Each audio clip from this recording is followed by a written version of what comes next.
The road stretched endlessly through the Nevada desert, flat and shining like a blade under the sun. Heat shimmered off the asphalt, warping the horizon until the mountains looked like ghosts. Inside the van, laughter echoed. Old rock music hummed through dust-coated speakers. Windows down, warm air rushing in like freedom. 5 friends. 5 different reasons to escape. Ryan Cole drove, sunglasses low on his nose. Chloe Reed filmed from the passenger seat. In the back, Emily Hart braided her hair while Danny Cruz flipped through a torn atlas. Beside him, Liam Porter, quiet and thoughtful, framed everything through his own lens. The trip was Chloe's idea. One last adventure before life turned serious. Smile, people, Chloe said, pointing her camera. Ryan snorted. They'll love us getting heat stroke. Emily laughed softly. Danny leaned forward. Come on, it's not about views. It's about legend. The basin's haunted. Liam raised a brow. Haunted or hyped? Danny grinned. Same thing. They stopped at the last gas station before open country. A sun-bleached sign read last fuel for 90 miles. Inside, an old attendant eyed them. You kids heading north? Great Basin route, Ryan said. The man shook his head. Stick to the highway. Don't take dirt roads. Not after sunset. Why? Emily asked. He shrugged. Ever heard of the Quiet Basin? Air swallows sound. People go in. They don't come back right. Outside. Chloe filmed her narration. Local warns us not to take back roads. So naturally, we're taking them. Ryan rolled his eyes but smiled. They filled the tank, bought jerky, and drove into the horizon. By dusk, the desert turned copper. Shadows stretched like spilled ink. The van's AC had died an hour earlier, and everyone was glowing with sweat and laughter. Liam filmed the sunset bleeding over dunes. Still think this is haunted? Not yet, Danny said, scanning the map. But we could fix that. Minutes later, the GPS blinked. Signal lost. Okay, that's annoying, Ryan muttered. Maybe we should turn back, Emily said. Danny pointed at a dirt road slicing across the sand. Shortcut to the ghost town. Ryan hesitated. But Chloe was already filming. No signal, no people. Just us and the desert. The van rolled off the highway, tires crunching gravel as daylight drained. The air cooled and stilled. Static flickered through the radio, half songs, half whispers. Until they shut it off, Liam filmed out the window. Night one. Somewhere between nowhere and reason. Poetic, Ryan said dryly. Tagline for the movie. Chloe giggled. They stopped beside a low ridge. Stars blazed overhead. Danny built a fire. Emily unpacked sandwiches. To lost places, Danny toasted. To better maps, Ryan added. Even Liam smiled. For a moment, everything felt infinite. Then the ground trembled. A faint ripple underfoot. Bottles rattling. Earthquake. Emily asked. Ryan shook his head. Flat ground doesn't shake. It stopped. Silence thickened. Liam checked his viewfinder. On the horizon, a flash pulsed once, blue-white, then gone. Lightning. He asked. No one answered. At dawn, the van's tires were half buried. As if the earth had softened overnight, Ryan cursed. Digging them free, Danny wandered to the ridge and froze. Guys. They followed. Below lay a perfect circle in the desert floor. Smooth, colorless, wide as a football field. Looks like a crater, Emily whispered. Or something landed, Chloe murmured. Filming, Liam zoomed in. The surface shimmered faintly, rippling like heat mirage. Alive for a heartbeat, then still. By noon, heat hammered the air. They packed up, arguing about heading back. The GPS still blinked no signal. Didn't we pass that rock already? Chloe asked. I think we're going in circles, Emily said. Danny's compass spun aimlessly. A low hum drifted through the wind. Not sound, but pressure in their skulls, pulsing with their heartbeats. Do you hear that? Chloe whispered. Ryan killed the engine. The hum deepened. Liam lifted his camera. It's coming from the ground. The van jolted. The engine coughed. Died. Dust exploded, turning sunlight to fog. They shouted. But the noise vanished mid-air, swallowed whole. Then silence. The clock on the dashboard blinked 12 a.m. Though the sun still burned high, Ryan tried again. Nothing. Liam lowered his camera, heart racing, through the lens. He'd caught one last movement, something beneath the sand, shifting like breath under skin. He said nothing. 2 days later, a ranger spotted the van on a service road 50 miles from the highway. Engine cold, doors locked, keys inside. No footprints led away. Only a faint indentation beside it, as if something massive had pressed upward once, then gone still. On the dashboard lay a single undeveloped roll of film, labeled in Liam Porter's handwriting, "Don't open it." 2 days after the van was discovered, the desert filled with noise, engines, drones, voices echoing against miles of emptiness. Then, just as quickly, the noise seemed to vanish into the sand. Detective Carla Monroe arrived before dawn, boots crunching on frost-cold gravel. She'd worked hundreds of disappearances, but never one that looked so clean. The van sat untouched, locked from the inside, windshield coated in a fine gray film. Around it, nothing, not even wind-carved tracks. "Looks staged," a deputy muttered. Monroe crouched, brushing dust from the door handle. "Maybe," she said, but whoever staged it didn't want to be found either. Inside, personal items lay neatly arranged, wallets, phones, unopened snacks. The dashboard clock blinked 12 a.m. Its fuse perfectly intact, a single camera lens rested on the seat beside an empty case. The undeveloped roll of film had already been sent to the lab, but Monroe noted the label. "Don't open it." She stood in the still air, listening. The desert was quiet in the way hospitals were quiet, hushed, waiting for something. By the third day, drones covered a 10-mile radius. The feed showed nothing but shifting dunes until one operator gasped. On his screen, patterns, spirals pressed into sand, precise and symmetrical. They blurred under gusts of wind. Then, hours later, returned exactly as before. Monroe replayed the footage in the command tent. "You're sure this isn't mechanical?" The tech shook his head. No tracks, no footprints, no movement. The shapes just reappear. Reporters caught wind. Headlines flared. "The Quiet Basin takes 5. Desert swallows students." Online forums erupted. Cults, aliens, secret tunnels, amateur sleuths combed satellite maps for proof. Someone claimed the friends had planned a viral stunt. Another insisted they'd entered a military test zone. Each theory spread faster than the search itself. Monroe ignored the noise. "Desert doesn't hide forever," she said, mostly to herself. On the 5th day, a volunteer found something glinting half-buried near the ridge. Chloe Reed's camera, lens cracked, casing scorched, but still intact. In the field lab, technicians cleaned it carefully. When the memory card booted, a single playable clip appeared, 20 seconds long. The footage showed the group around a campfire, faces half-lit, laughter overlapping. Then the image shook. Everyone turned towards something off-screen. A white flare filled the frame. Danny's voice shouted, muffled by static. Before the video cut to black, "Replay it," Monroe said. They slowed the last frame. A bright silhouette lingered in the distance, humanoid, maybe, or reflection. It glowed faintly against the horizon before vanishing. "That's not a person," the technician whispered. Monroe stared at the monitor. "Then what is it?" No one answered. The families arrived soon after. Emily's mother set up a small vigil by the police tape, refusing to leave. Ryan's father insisted he could fix the van's engine, as though motion alone might bring his son home. Danny's sister brought food every morning, leaving it untouched near the fence. Each evening, the desert devoured their footprints overnight, smoothing every trace by dawn. Monroe logged her notes meticulously. June 18th, spiral patterns recurring, possible mirage effect. June 19th, hearing low vibration near camp, undetermined source.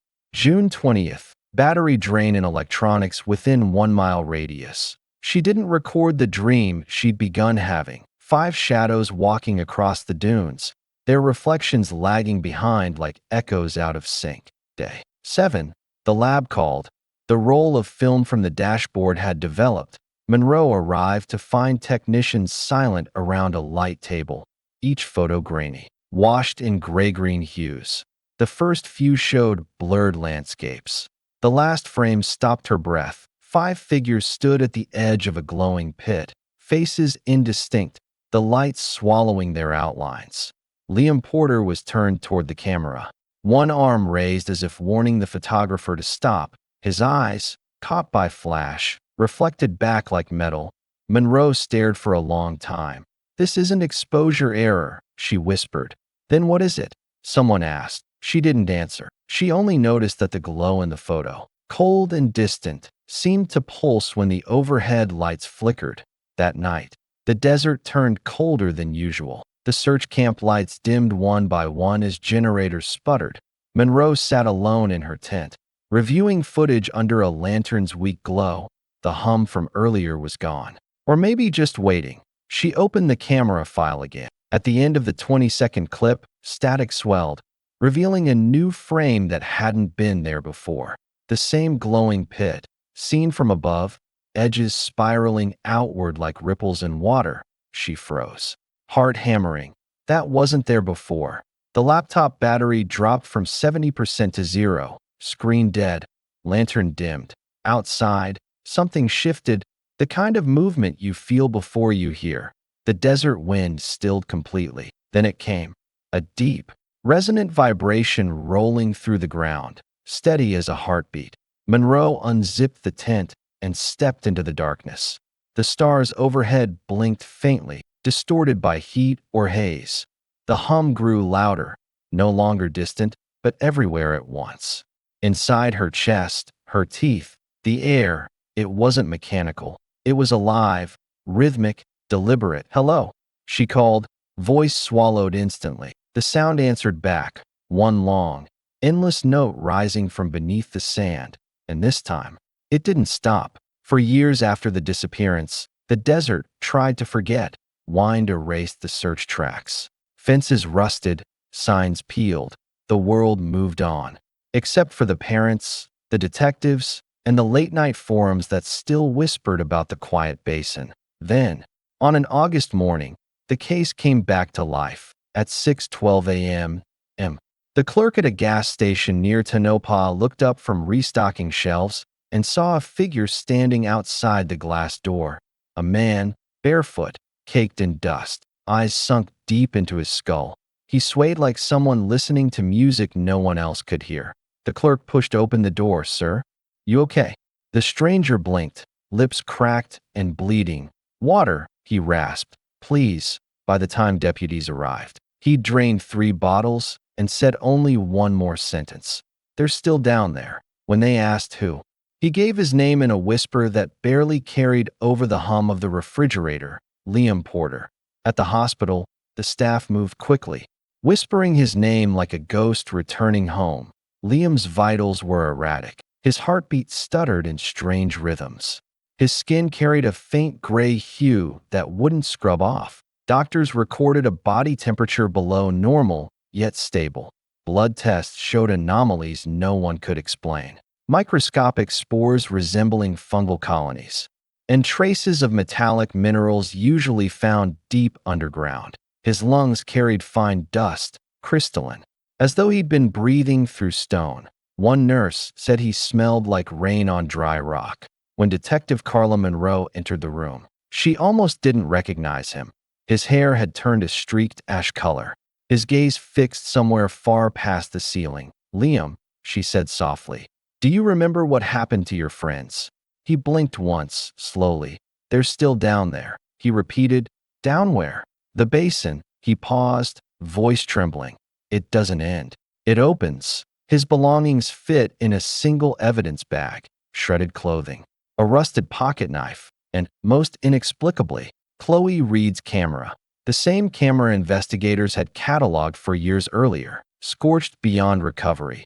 Yet this one worked. The tech team powered it on inside the evidence lab. The device word, fan clicking. A red light blinking weakly. A single file appeared on the display. VID_0615. Monroe stood behind the technician as the footage began to play.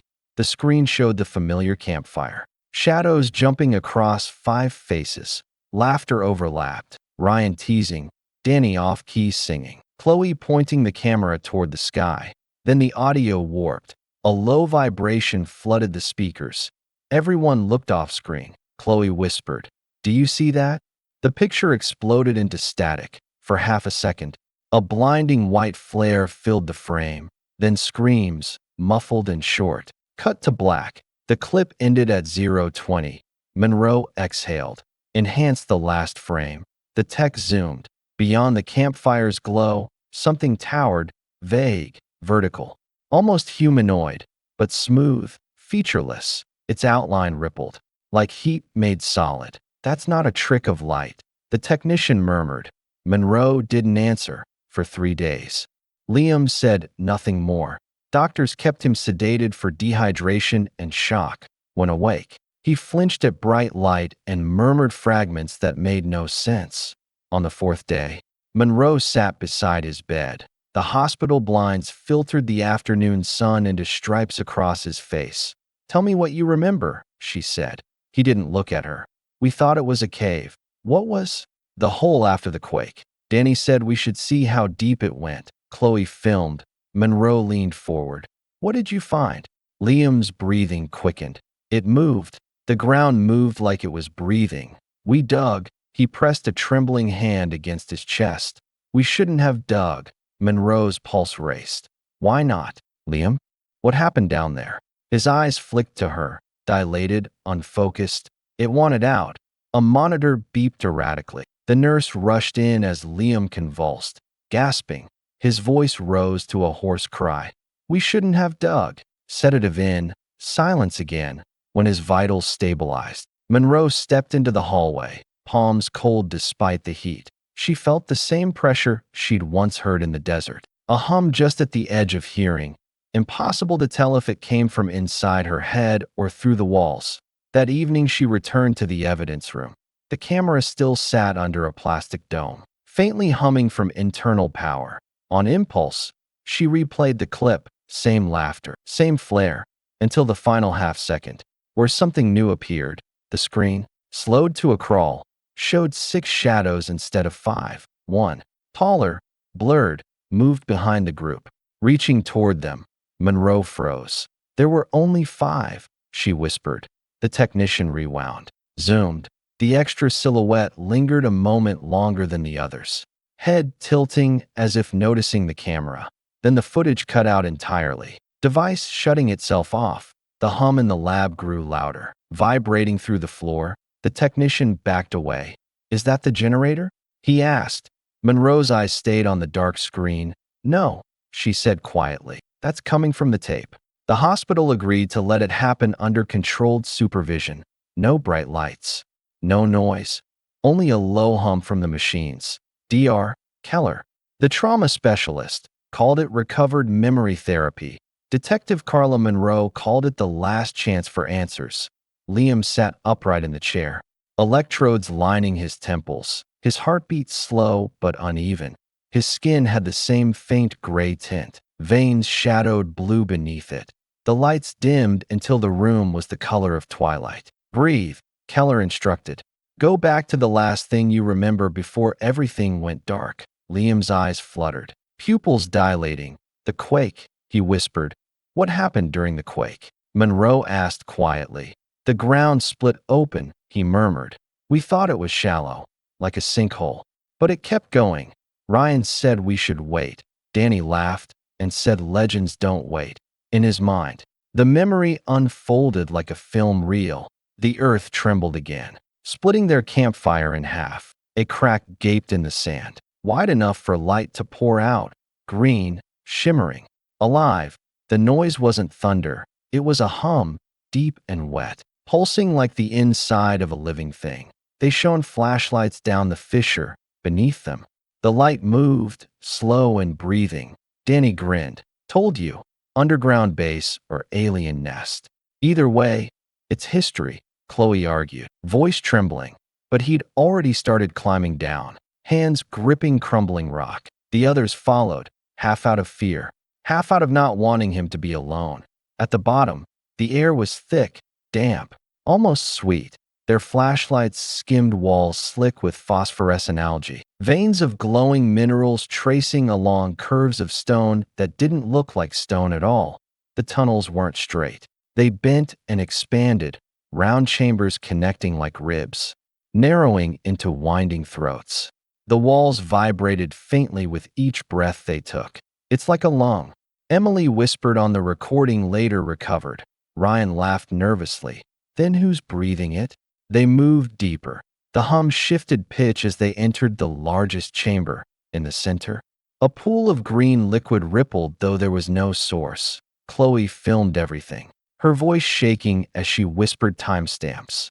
Then the first scream came. Ryan's. The floor beneath him collapsed. He fell 10 feet, striking his leg against rock. The bone snapped. The sound echoed wetly. Emily crawled toward him, tearing fabric for a tourniquet. "Stay still," she said.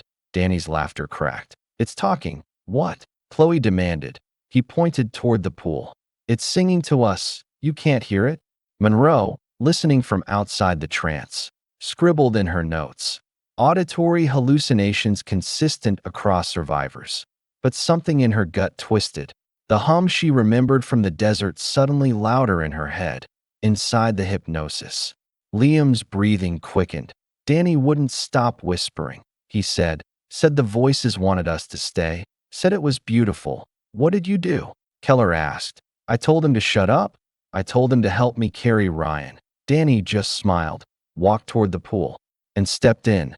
The light swallowed him up to his waist. His skin shimmered, then split, tiny fractures glowing from within. His mouth opened, but no sound came. The hum grew deafening. The tunnels trembled. "Run!" Emily shouted. Chloe dropped the camera, grabbed Ryan's arm, dragging him toward the fissure. The walls pulsed violently, dust raining from above. Liam followed, half carrying Ryan, half stumbling through darkness. Behind them, Danny's laughter echoed, a sound no human throat could make. They reached the shaft leading up to the surface. But the air was collapsing. The opening narrowed as if the earth itself were sealing. "Go!" Liam shouted. Emily pushed Chloe upward first, helping her climb. Then she turned back for Ryan. The hum turned into a roar, the light behind them bright enough to burn. "Liam!" Emily screamed. He reached for her hand.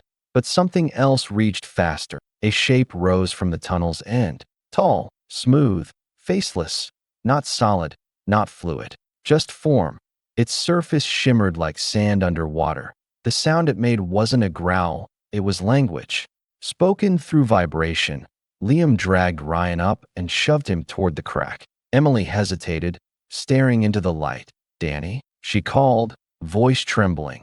A whisper answered. Not Danny's. Not anyone's, just a breath that sounded like her name. She vanished into it. In the hospital, Liam's voice broke. I tried to pull her out. The light wouldn't let go. His hands trembled. I closed it. Monroe leaned forward. You closed what? The exit, he said. The tunnel. I found a charge from Ryan's toolkit, set it, blew the ridge. I sealed it shut. Dr. Keller's pen paused midair. You buried them? I stopped it, Liam whispered. It was coming up. If I hadn't, he swallowed hard, it would have followed. The monitor beeped faster. Keller raised a hand to calm him. But the air in the room thickened. The audio recorder on the table hissed with static, though no one had touched it. Liam, Monroe said carefully. What do you mean it would have followed? He didn't answer. Tears rolled down his face. You don't hear it anymore because it's listening. Later that night, Monroe sat alone in her car, replaying the hypnosis session. She reached the end of the recording. Keller's voice, Liam's confession, then silence. She almost stopped it there, but a new sound faded in. A breath, then a whisper. Low and deliberate. Liam, her pulse froze. It wasn't his voice. It wasn't human at all. The recording ended. But the whisper didn't. It kept echoing softly, even after she turned the device off. And it was saying her name now. 3 weeks after the hypnosis session, Liam Porter was gone. His hospital room had been quiet all night. Security footage showed him sitting by the window at 3:17 a.m., staring toward the dark ridge line beyond the city.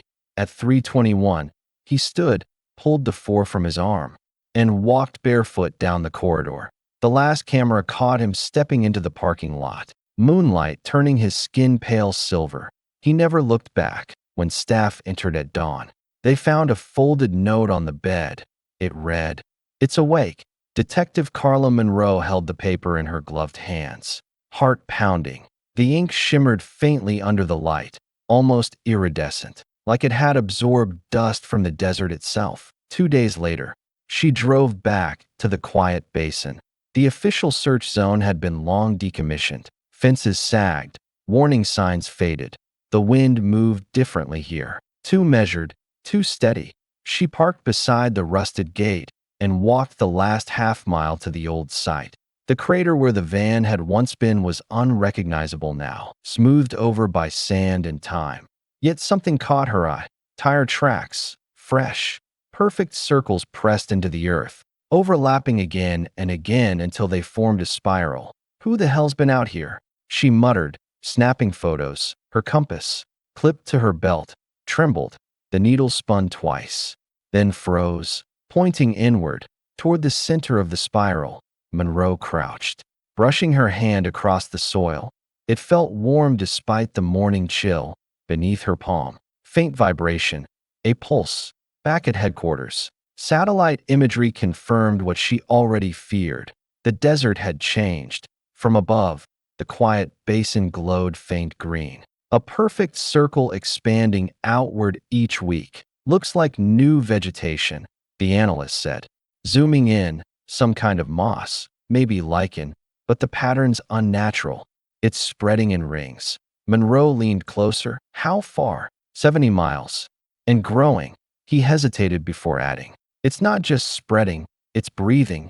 Every scan cycle, the terrain rises and falls by a few centimeters, synchronized across the whole radius. Monroe felt her throat tighten. Like respiration, the analyst frowned. Like something under it. That night, the first reports hit the media. Locals near the basin claimed to hear a low hum after midnight, deep enough to rattle windows. Livestock refused to graze near the edge. Phones lost signal for miles. Officials dismissed it as heat distortion, but Monroe couldn't sleep. Every time she closed her eyes, she saw the last photo from Liam's file, 5 figures at the glowing pit. His hand raised to stop the camera. She replayed the audio file again. The whisper still embedded in static. "Liam, only now." Listening alone, she swore it had changed. This time, it said Carla. A week later, a package arrived at Emily Hart's father's house. No return address.